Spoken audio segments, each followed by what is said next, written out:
ভারত লম্বার মাথাও চিনতে পারবে না আমাদের। ভারত যদি বাংলাদেশের থেকে তোর নজর তুলে কাশ্মীর, সেভেন সিস্টার্স, হায়দ্রাবাদ, মহারাষ্ট্র লিখিতভাবে আলাদা করে দিতে হবে। আসো না, খালি একবার আসো, তোমাদের ওই সেভেন সিস্টার আছে না, তোমাদের পিছন দিয়ে হামদায় দেবো চুদির ভাইয়েরা। হ্যাঁ, তোরা যে বাংলাদেশে শুরু করছিস না, তোরা যে বর্তমান বাংলাদেশে শুরু করেছিস, আমাদের হিন্দুদের উপর যে অত্যাচার শুরু করেছিস, তোদের সেভেন সিস্টার না, তোদের পিছন দিয়ে হামদায় দেবো রে শহরের বাচ্চারা। হ্যাঁ, এরাই হচ্ছে সারা বাংলাদেশের সেই সব মুসলিম, বাংলাদেশে সেই সব মুসলিম শালা যারা কয়েকদিন আগে আমাদের একটা ভাই দিবুকে তার ভাই জীবন তো জ্বালিয়েছিল। হ্যাঁ, এইসব চুদির ভাইয়ের লোকের মতো। হ্যাঁ, এখন তারা বিচার পায়নি। সেখানকার কমিশনার বলছে যে সে যে কি অপরাধ করেছিল সেটাও এখনো পর্যন্ত জানা যায়নি।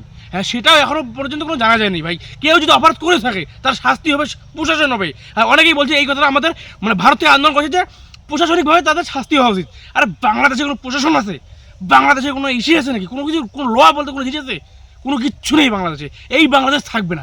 বাংলাদেশ পাকিস্তান 2.0-তে পরিণত হতে চলেছে খুব শীঘ্রই। হ্যাঁ বন্ধুরা, যারা মনে করে কথা ঠিক বলেছি তারা প্রত্যেকে ভিডিও শেয়ার করে দেবে। আর এই চুদি ভাইয়ের কথা কি বলে যে আমাদের সেভেন সিস্টার, খালি একবার আসো না, খালি একবার আসো, তোমাদের ওই সেভেন সিস্টার তোমাদের পিছন দিয়ে হাঁদায় না দিতে পারি, তাহলে আমরা ভারতের লোক নই।